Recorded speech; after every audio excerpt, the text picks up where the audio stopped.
میرے کالم فیض عام کا آج کا عنوان ہے ذاکر نائک یا علامہ اقبال۔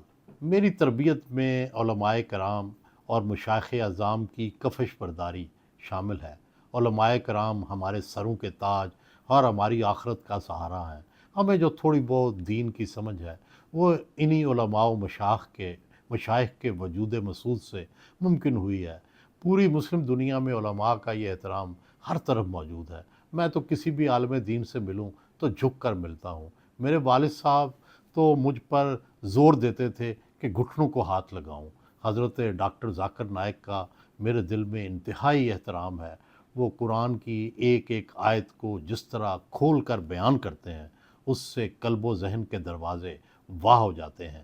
وہ مذہب اسلام کی سچائی اور انسان دوستی کے لیے ایک طاقتور ترین آواز سمجھے جاتے ہیں۔ دیگر مذاہب کے مقابلے میں اسلام کی حقانیت کو جس طرح سے وہ ثابت کرتے ہیں اس میں ان کا شاید ہی کوئی ثانی نہ ہو۔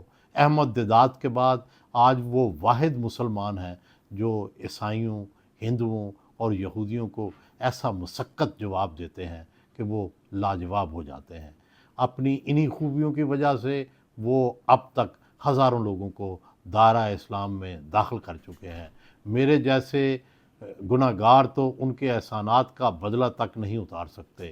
ان سب معروضات کے بعد میں ڈرتے ڈرتے یہ سوال اٹھانا چاہتا ہوں کہ ایسے میں جب کہ غزہ اور لبنان میں تباہی پھیلی ہوئی ہے اور اسرائیل جدید ٹیکنالوجی کی مدد سے مسلم ممالک کو چن چن کر نشانہ بنا رہا ہے، کیا ایسے میں بھی حضرت ڈاکٹر ذاکر نائک کو پاکستان بلا کر ان مصائب سے نکلنے کا کوئی حل حاصل کیا جا سکتا ہے؟ اگر آج مسلم امہ کے زوال کی وجہ صرف ایمان کی خرابی ہے تو پھر حماس جیسے مذہب پر سختی سے کاربند لوگ ہی کیوں تباہ ہو رہے ہیں؟ حزب اللہ جیسی کٹڑ مذہبی سپاہی ہی کیوں عذاب میں مبتلا ہے؟ اس وقت عالم اسلام اور امہ کو دینی نہیں دنیاوی مسئلہ درپیش ہے۔ بالکل وہی صورتحال ہے جو غلام ہندوستان میں مسلمانوں کی تھی۔ دیوبند، بریلوی، اہل حدیث اور شیعہ مکتب فکر کے بڑے بڑے اکابر ملت موجود تھے، مگر مسلمانوں کے مسائل کا حل داڑھی منڈے اقبال اور جدید تعلیم یافتہ مسٹر جناح نے دیا۔ آج بھی ہمیں کسی حضرت ڈاکٹر ذاکر نائک کی نہیں بلکہ ایک نئے مسٹر جناح اور سر محمد اقبال کی ضرورت ہے۔ آج مناظرے کی ضرورت نہیں، ہمیں تنازع کا حل بتانے والے کی ضرورت ہے۔ جناب ڈاکٹر حضرت نائک سے میرا نہ کوئی مذہبی اختلاف ہے، نہ مسلکی اور نہ ہی کوئی ذاتی، لیکن مجھے موقع ملا تو میں ان کے سامنے زانوئے تلمس طے کر کے ان سے ایمان کی اور آخرت کے حوالے سے کچھ سیکھنے کو سعادت سمجھوں گا، مگر مسئلہ ٹائمنگ کا ہے۔ جنازے کے وقت عید کی نماز نہیں پڑھی جا سکتی۔ اس وقت ایشو یہ ہے کہ امت مسلمہ اپنے اوپر نازل کردہ جنگ سے کیسے نکلے، جدید ٹیکنالوجی اور سائنس کا مقابلہ کیسے کرے۔ ایسے میں ہمیں ڈاکٹر ذاکر نائک کی نہیں کسی مدبر سیاستدان کی ضرورت ہے اور کسی بڑے سائنسدان کی ضرورت ہے۔ یادش بخیر سر سید احمد خان مغلیہ سلطنت کے زوال پذیر ہونے کے باوجود اس کی عظمت رفتہ کی داستانیں آثار الصنادید اور آئین اکبری کے نام سے لکھ رہے تھے۔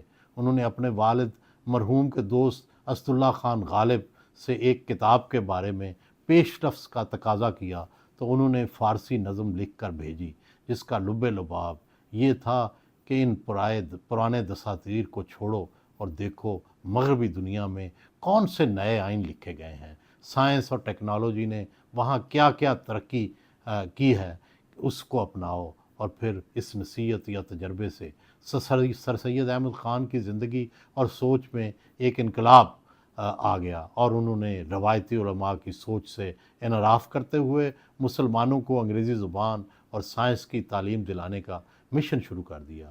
اگر دیوبند، لکھنؤ اور بریلی کے دبستانوں کی سنی جاتی تو وہ تو جدید تعلیم کو زہر قاتل قرار دے رہے تھے۔ یہ جدید تعلیم ہی تھی جس نے اقبال اور جناح تیار کیے اور پھر انہی نے پاکستان کے خواب کو پایہ تکمیل تک پہنچایا۔ جہاں تک دینی معاملات کا تعلق ہے، مفتی اعظم پاکستان مفتی تقی عثمانی، مفتی سواد اعظم مفتی منیب الرحمان، حضرت علامہ ساجد میر اور ملت جعفریہ کے قائد راجہ ناصر جیسے بلند پایا علماء کرام کی موجودگی میں پاکستان کے لوگوں کی مذہب سے وابستگی اور پیروی کو فی الحال کوئی بڑا خطرہ درپیش نہیں۔ ان چند بڑے ناموں کے علاوہ ہر شہر اور گاؤں میں غیور اور جرت مند علماء کرام اور قابل احترام مشائخ اعظام کی ایک پوری جماعت اس ملک کے گناہ گار مسلمانوں کی درست سمت میں رہنمائی کے لیے ہر وقت کوشاں ہیں۔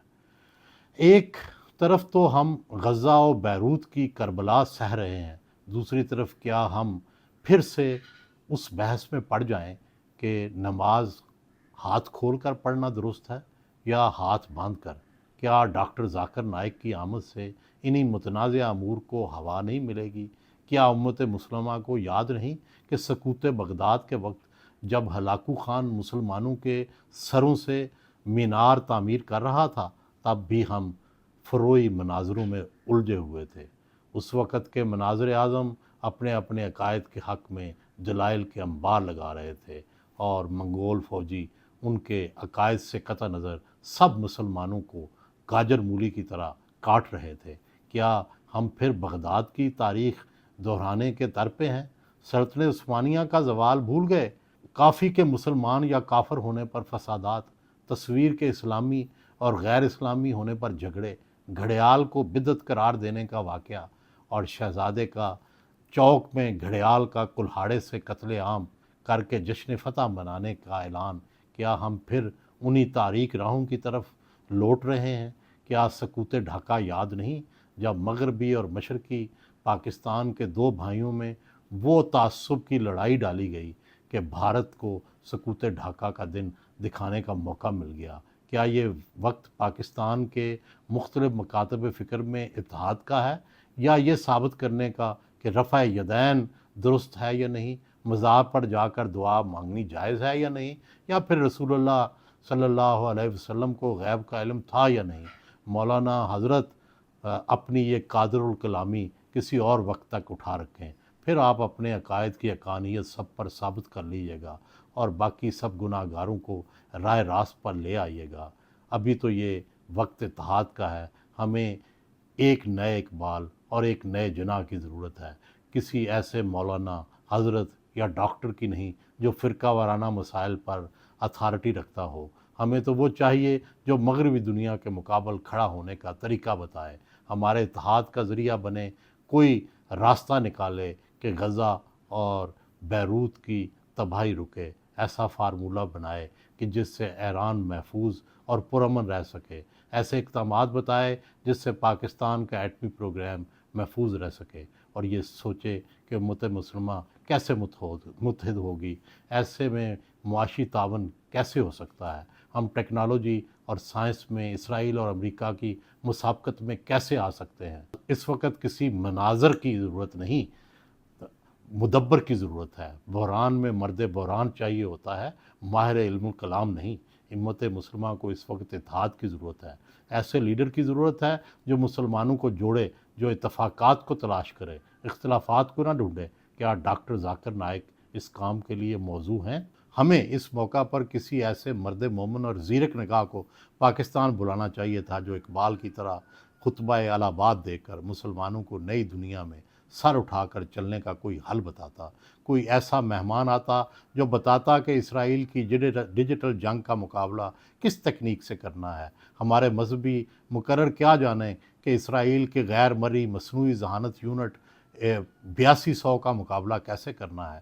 مناظر کو تو فرشتوں کو بھی علم نہیں کہ مصنوعی ذہانت کے پروگرام لیونڈر اور گوسپل کس طرح چن چن کر فلسطینی اور لبنانی مسلمانوں کو نشانہ بنا رہے ہیں۔ مصنوعی ذہانت کے کسی ماہر کو بلائیں، کسی ٹیکی کو بلائیں، ہمارا مسئلہ مذہبی نہیں سائنسی ہے جناب۔